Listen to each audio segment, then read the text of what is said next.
नमस्कार साथियों, आपका फिर से स्वागत है हमारे स्टार एकेडमी चैनल पर।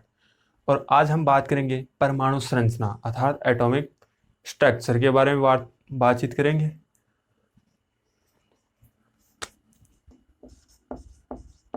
परमाणु संरचना,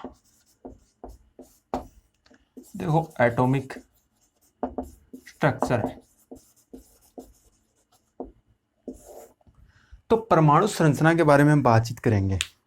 तो उससे पहले हम जानते हैं कि कोई भी अणु है, कोई भी पदार्थ है, उसका सूक्ष्मतम कण क्या होता है? परमाणु होता है। अर्थात परमाणु से आगे हम किसी भी अणु या यौगिक को विभाजित नहीं कर सकते हैं। परमाणु एक लास्ट स्टेज होती है, उसके आगे कोई भी इस जो परमाणु है वो किसी भी अणु या यौगिक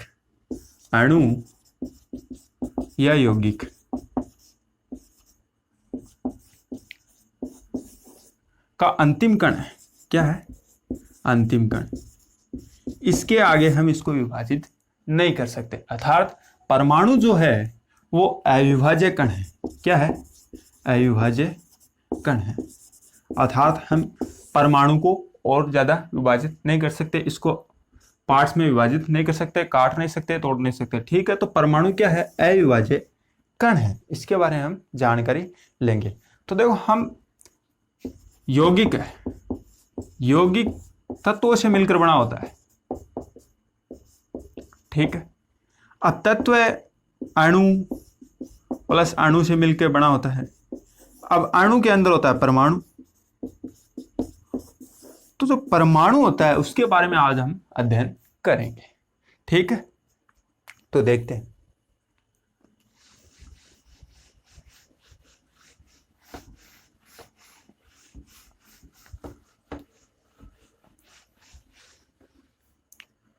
तो देखो, परमाणु की संरचना की जानकारी सबसे पहले किसने दी? तो देखो, सर जॉन डाल्टन थे। सर जॉन डाल्टन कौन थे? सर जॉन डाल्टन थे। ठीक है, अब जो डाल्टन थे ना,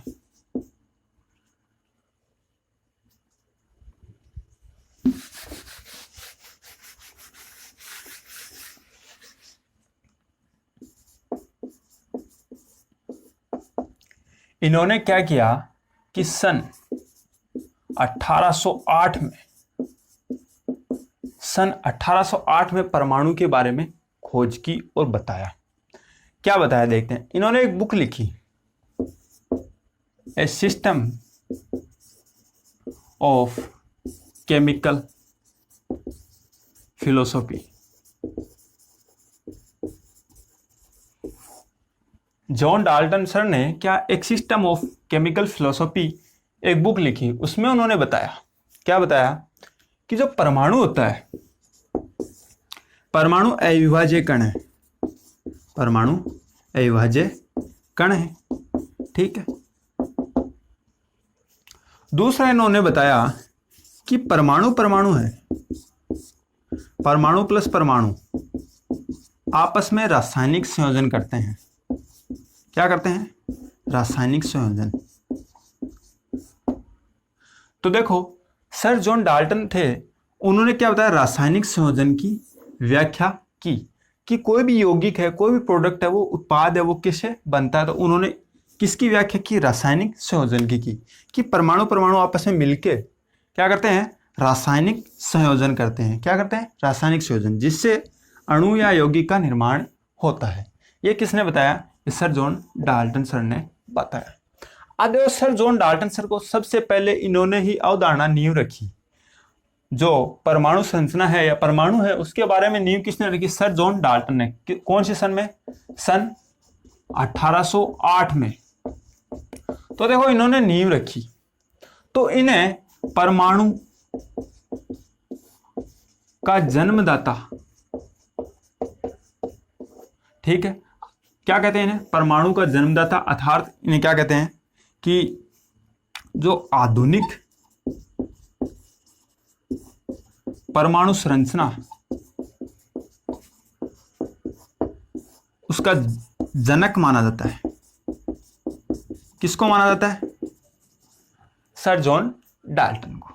ठीक है, अब देखो इन्होंने दो बात तो बता दी कि जो परमाणु है वो अविभाज्य कण है, परमाणु परमाणु रासायनिक संयोजन करके अणु का निर्माण करते हैं।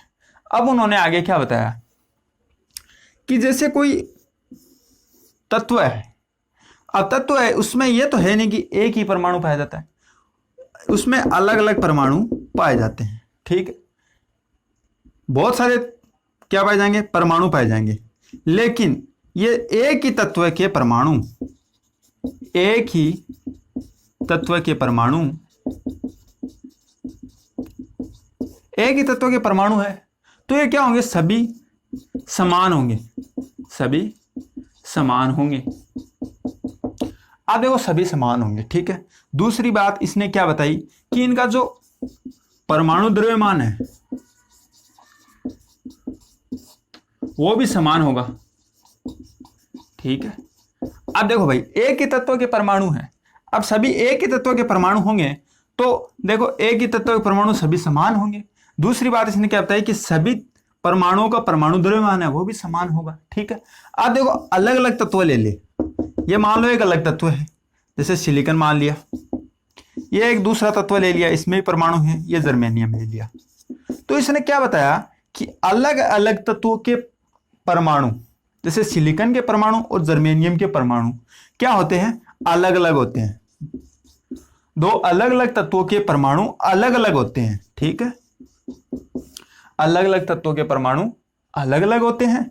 ठीक है, और इनका परमाणु द्रव्यमान जो होता है दोनों का वो भी अलग अलग होता है।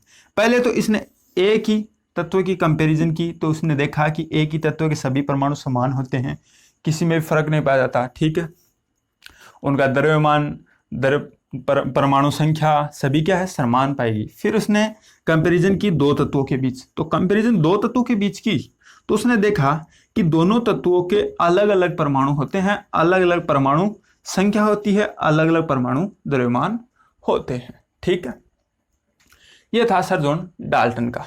ठीक है, अब इसके आगे हम देखते हैं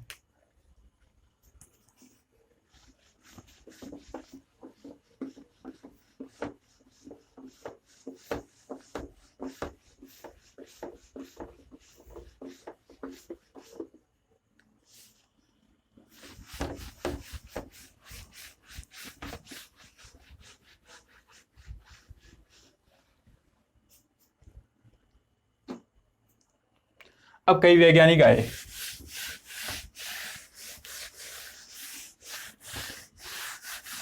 अब सर जॉन डाल्टन की ये जो अवधारणा है ये ज्यादा समय तक नहीं चली।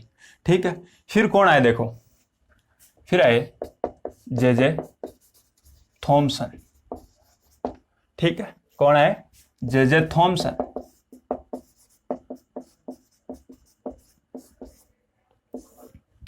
जे थॉमसन सर आए तो उन्होंने क्या बताया कि सन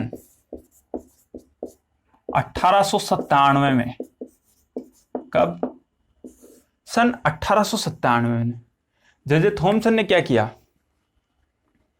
कि बताया, पहले तो इन्होंने क्या किया कि इलेक्ट्रॉन की खोज की, इलेक्ट्रॉन की खोज की। ठीक है, सन 1897 में जे थॉमसन द्वारा क्या किया गया, इलेक्ट्रॉन की खोज की गई। ठीक है, उसके बाद में उन्होंने क्या देखा, एक प्रयोग किया। जे थॉमसन सर ने एक प्रयोग किया, क्या प्रयोग किया उसको हम देखते हैं। उन्होंने एक कांच की नलिका ली। ठीक है, कांच की नलिका लेने के बाद में इसको उच्च विभव, ठीक है, प्लस माइनस, अर्थात इसे बोल सकते हैं हम 10,000 वोल्टेज, कितने पे जोड़ा, 10,000 वोल्टेज पे जोड़ा है, इसको जोड़ दिया। अब देखो इस नलिका के यहां पे कंप्रेसर लगा हुआ है, कंप्रेसर। ठीक है, इसमें यहां पे एक इलेक्ट्रोड प्लस एनोड जोड़ दिया, यहां पे कैथोड जोड़ दिया, ये कैथोड है। ठीक है, अब इन्होंने देखा कि पहले नॉर्मल जोड़ दिया तो अब ये यहां पे कोई भी धारा प्रवाहित नहीं हुई, तो फिर इन्होंने क्या किया कि इस कंप्रेसर से इसको निर्वात किया, हवा को बाहर निकाला। कितना? लगभग 10 की पावर -6 का निर्वात इन्होंने यहाँ पे यूज लिया। कितना? 10 की पावर -6 प्रेशर कम कर दिया, यानी इसका टोटल प्रेशर था 10 की पावर -6 और वोल्टेज थी 10,000। तो इन्होंने देखा, क्या देखा कि जो कैथोड है, माइनस, कैथोड को क्या बोलते हैं? माइनस, एनोड को बोलते हैं प्लस। तो कैथोड है, कैथोड से किरणें निकली, वो किस कलर की थी? ग्रीन कलर की किरणें थी। ठीक है, क्या किरणें निकली? कैथोड से किरणें निकली और यहां पे एकत्रित हुई। ठीक है, अर्थात इधर बहने लगी, एनोड की तरफ जाने लगी। तो इन्होंने क्या निष्कर्ष निकाला इस प्रयोग से? जे थॉमसन ने क्या निष्कर्ष निकाला? देखो निष्कर्ष देखते हैं। निष्कर्ष में उन्होंने यह बताया कि जो कैथोड से किरणें निकली है,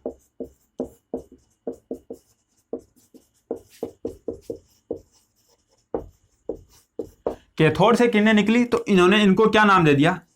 कैथोड किरणें दे दिया। नाम क्या दे दिया? कैथोड किरणें नाम दे दिए। अब देखो कैथोड से किरणें निकली तो इन्होंने इसको कैथोड नाम दे दिया। अब आगे देखते हैं।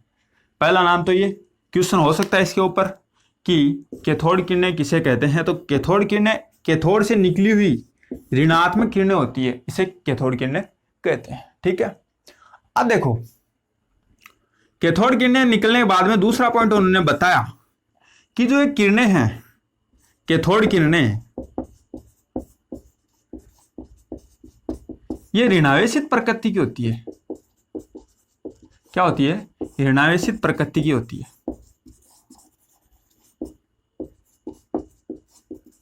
ठीक है, कैथोड किरणें कैसी होती है? ऋणावेशित प्रकृति की होती है। तीसरी इन्होंने बताया कि चुंबकीय क्षेत्र, अगर इन किरणों के हम चुंबकीय क्षेत्र और विद्युत क्षेत्र लागू करें तो ये ऋणावेशित की तरह व्यवहार करती है, ऋणावेशित की तरह व्यवहार करती है। अब देखो तीसरा पॉइंट, पहला इन्होंने इनको नाम दे दिया कैथोड किरणें, दूसरा इन्होंने कह दिया कि कैथोड किरणें ऋणावेशित प्रकृति की होती है, तीसरा इन्होंने दे दिया कि चुंबकीय क्षेत्र विद्युत क्षेत्र लागू करने पर यह ऋणावेशित की तरह व्यवहार करती है और ये चुंबकीय क्षेत्र और विद्युत क्षेत्र से क्या होती है? प्रभावित होती है। ठीक है, ये इन्होंने बताया। ठीक है, अब देखो आगे देखते हैं। अब R.A. मिलिंकन, R.A. मिलिंकन वैज्ञानिक का नाम है। क्या है? R.A. मिलिंकन। तो R.A. मिलिंकन ने क्या किया? तेलबूंद प्रयोग से, किस प्रयोग से? तेलबूंद प्रयोग से। तेलबूंद प्रयोग से इन्होंने क्या किया कि जो इलेक्ट्रॉन है, इलेक्ट्रॉन पे चार्ज, आवेश का मान ज्ञात किया। किसका मान ज्ञात किया? आवेश का। और इन्होंने आवेश का मान कितना बताया? आवेश का मान बताया -1.602 इंटू 10⁻⁻⁹ कूलाम। माइनस लगेगा, हमेशा ध्यान रखना।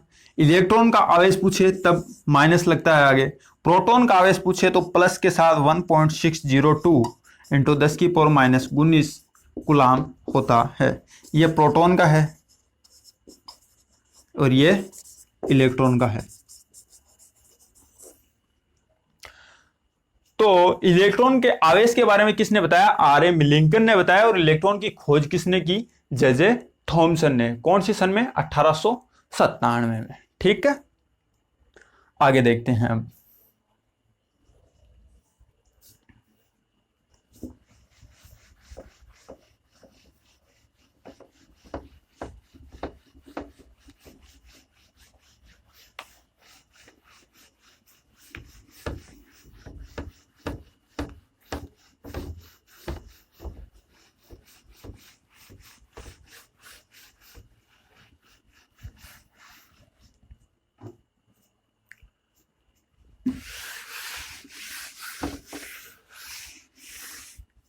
आप देखो इलेक्ट्रॉन का द्रव्यमान, अब इलेक्ट्रॉन का द्रव्यमान भी देखना है, इलेक्ट्रॉन का द्रव्यमान कितना होता है। तो इलेक्ट्रॉन का द्रव्यमान होता है 9.11 इंटू 10⁻⁻31 kg। ये देखो सीधा का सीधा याद करना पड़ेगा, इसका कोई ऑप्शन नहीं है। तो इलेक्ट्रॉन का द्रव्यमान कितना होता है 9.11 इंटू 10⁻⁻31 kg। अब देखो जे थॉमसन ने एक चीज और ज्ञात की। जे थॉमसन ने क्या ज्ञात किया, जो इलेक्ट्रॉन है,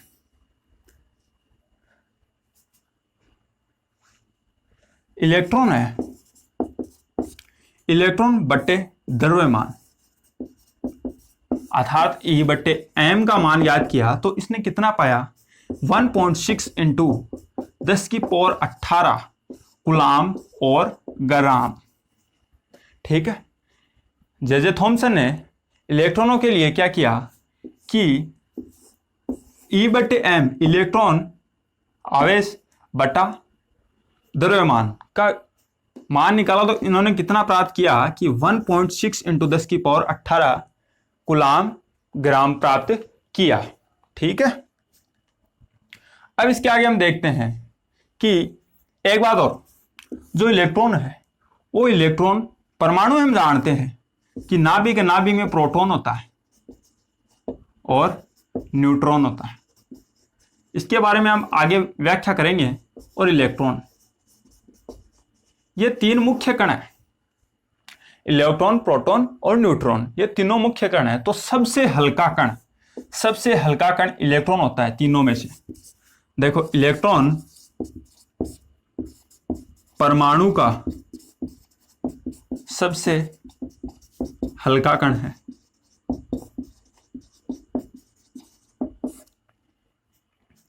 ठीक है, इलेक्ट्रॉन परमाणु का सबसे हल्का कण है।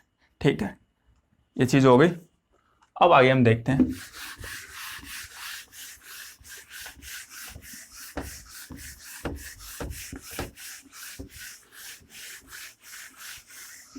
अब कुछ मोस्ट इंपॉर्टेंट तथ्य देखते हैं, इंपॉर्टेंट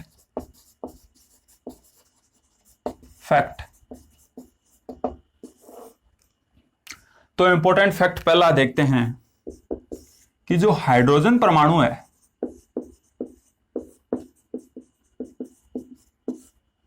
या हाइड्रोजन अणु है, हाइड्रोजन के 3 समस्थानिक होते हैं। हाइड्रोजन के 3 समस्थानिक होते हैं और तीनों के नाम अलग अलग होते हैं। पहला है प्रोटेरियम, दूसरा है ट्राइटेरियम और ड्यूटेरियम। ये ट्राइटेरियम है, ये रेडियो एक्टिव होता है। ठीक है, तो समस्थानिक 3 होते हैं, प्रोटेरियम, ट्राइटेरियम और ड्यूटेरियम। तो जो हाइड्रोजन का प्रोटेरियम है, इसमें इलेक्ट्रॉन नहीं पाया जाता है। ध्यान रखना, हाइड्रोजन के प्रोटेरियम में इलेक्ट्रॉन नहीं पाए जाते हैं। ठीक है, और समस्थानिक के बारे में आगे हम गहनता से अध्ययन करेंगे। फिलहाल एक नॉर्मल बताने के लिए बताया गया आपको, समस्थानिक के बारे में आगे पूरा अध्ययन करेंगे हम। तो हाइड्रोजन में इलेक्ट्रॉन नहीं पाए जाते हैं, पहला बात तो। दूसरा पॉइंट हम देखते हैं कि जो स्कैनिंग, टनलिंग माइक्रोस्कोप से परमाणु को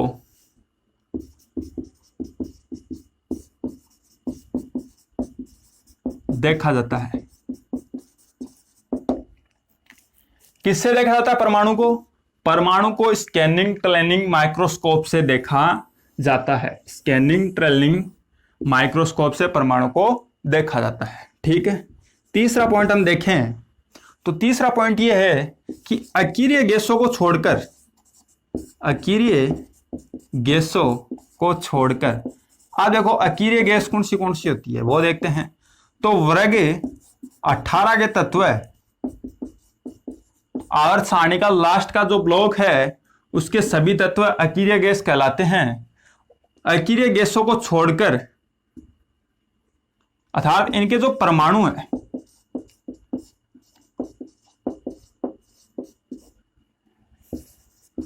छोड़कर सभी तत्वों के परमाणु क्रियाशील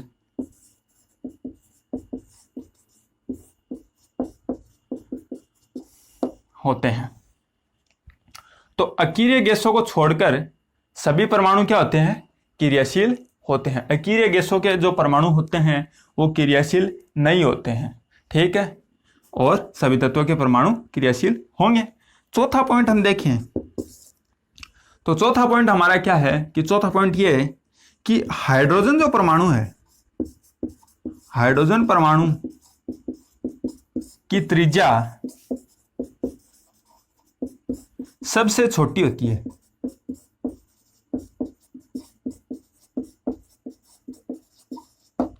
हाइड्रोजन परमाणु की त्रिज्या सबसे छोटी होती है। कितनी होती है? 32 गुणा 10 की पावर -12 मीटर। यह हाइड्रोजन परमाणु की त्रिज्या होती है 32 गुणा 10 की पावर -12 मीटर। और सबसे बड़ी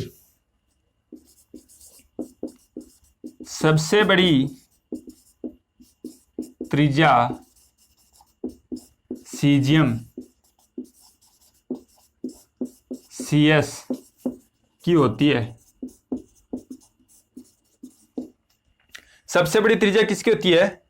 सीजियम CS होता है ना, उसकी होती है। इसकी कितनी होती है? 225 गुणा 10 की पावर -12 मीटर होती है, ठीक है।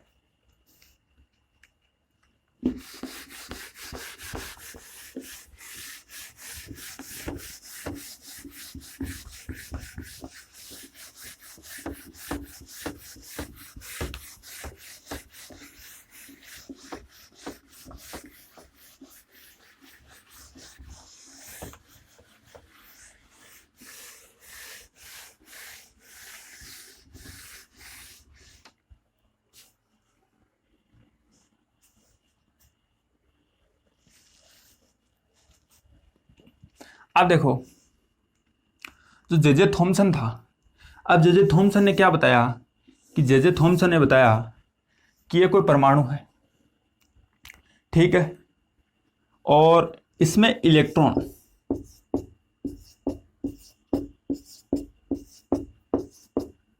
ऐसे लगे हुए हैं। अर्थात जे थॉमसन ने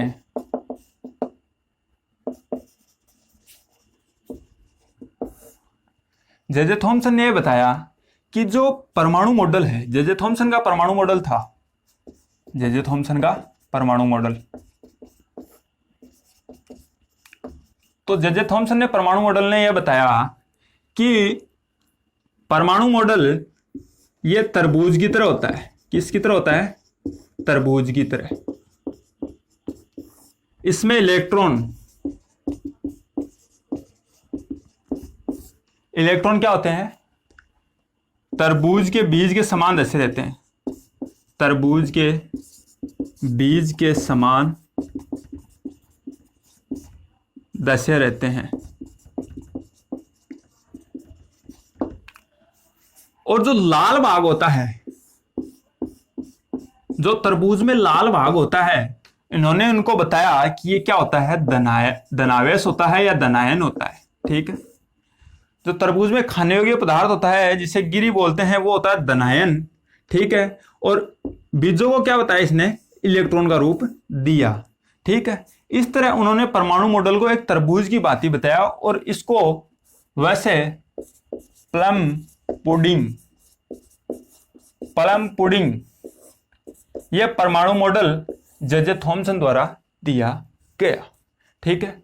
और उन्होंने बताया कि इसमें अधिकांश भाग धनावेश से भरा हुआ होता है और इसमें इलेक्ट्रॉन तरबूज के बीज के भांति धसे हुए होते हैं। ये इन्होंने जे थॉमसन ने परमाणु मॉडल को समझाया, जो आगे जाके रिजेक्ट हो गया। किसके द्वारा? रदरफोर्ड द्वारा। जो आगे हम देखेंगे। ठीक है, आज के लिए इतना ही, धन्यवाद, थैंक यू, फिर मिलते हैं आपसे।